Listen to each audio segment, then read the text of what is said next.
So while Sasha is here, because next week I have my match, I want to show you a little bit how I would apply this moment, which I'm going over the highest knuckle.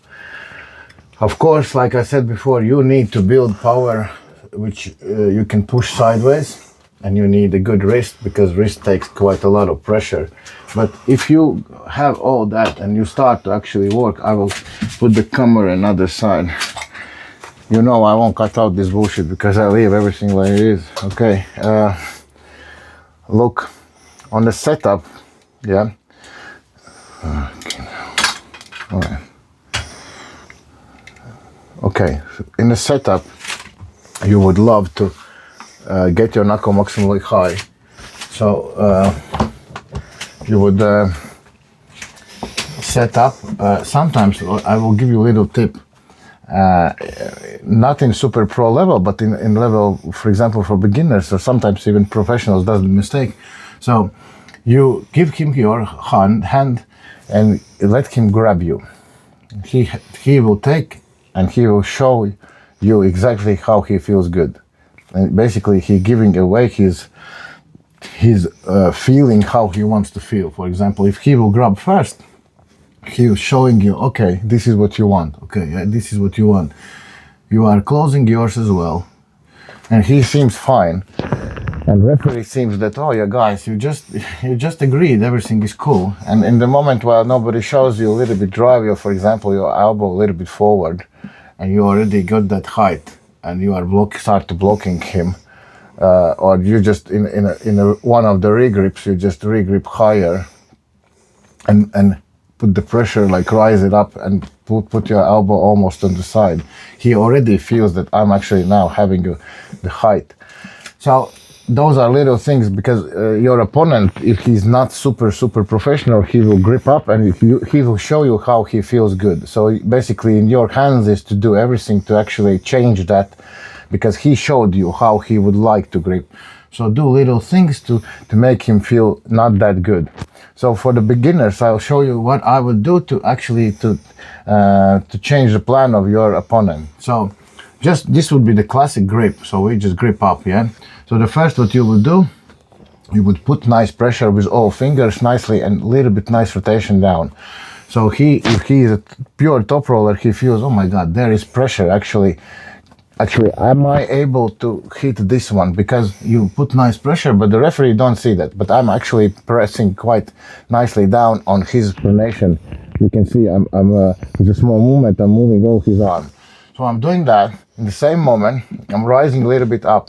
So I'm pushing my elbow in the pad and actually rising my hand a little bit up and pushing the pressure on his pronation. So he feels that he's actually chasing me already. And in the same moment, I'm creating gap here. So I'm pronating a little bit outwards, creating gap here. So he feels that he don't have actually good connection. He got all his tips of the fingers just covering me, and he don't think that actually he will be able to turn me somewhere.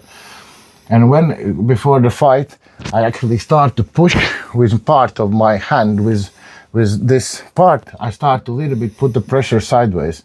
So basically I'm taking him away everything. I'm blocking his rotation, I'm winning height, and actually pushing him a little bit sideways.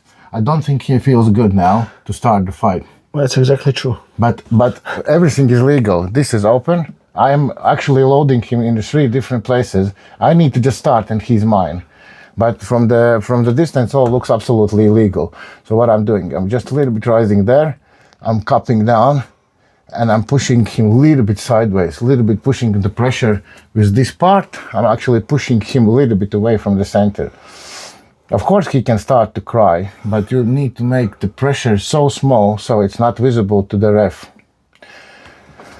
And then I'll cover now that the going sideways, what we can train with. Okay, let's stick it there. So I showed you that handle, what we was training.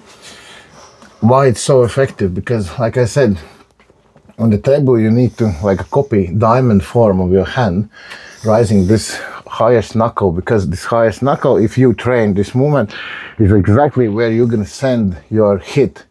And if I would, if he don't know you, of course, with the time, everybody will understand that this is your trick and this is your power line. If you're going to be very fast, you're going to work on it, still nobody can cover that. Look, usually his defense would be to go backwards so you can't roll down, so or to cup nicely so you can't actually land in his fingers.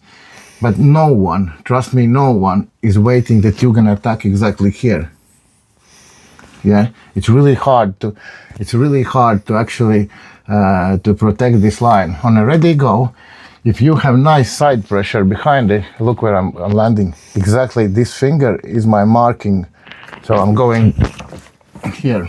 So basically, not his pronation, not his supination, not his back pressure will help him, because I'm pulling, I'm sending power exactly behind this finger. Look, my hand goes like that.